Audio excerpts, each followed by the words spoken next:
లేదంటే ఎఫ్డీల రూపంలో పెడతారు. మూడోది ఈ ఇల్లు కొనుక్కోవడం, అంటే ఇది కొనుక్కున్నప్పుడు అప్పు ఇది దృష్టిలో పెట్టుకుని కొంటారు కాబట్టి ఇది.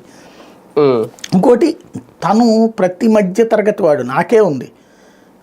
ఎప్పుడో 2008-9 టైంలో తిరుపతిలో చేస్తున్నప్పుడు 60,000 జీతం వచ్చింది. 60,000 జీతం వచ్చిందని చెప్పి ఆనందిస్తే 10,000 రూపాయలు ట్యాక్స్ పోతా వచ్చింది.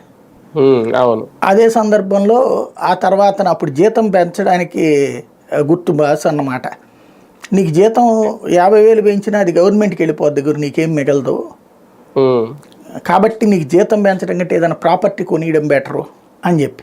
కాబట్టి లోపు సంస్థ నుంచి బయటకు వచ్చేసాం కాబట్టి ఇది. కానీ ఆ రోజు అంటే అక్కడ చేతికి తర్వాత అది నేను మనకి ఇవ్వడానికి ఇష్టం లేక ఆయన అట్లా అనుకుంటున్నాడేమో అనుకోవడానికి లేదు. ఆ తర్వాత 1,00,000 రూపాయల జీతానికి వెళ్ళా. జోక్ ఏంటంటే 60,000 రూపాయల జీతం అప్పుడు 49,000 రూపాయలు చేతికి వస్తే 1,00,000 రూపాయల జీతం అయినప్పుడు 69,000 చేతికి వచ్చింది.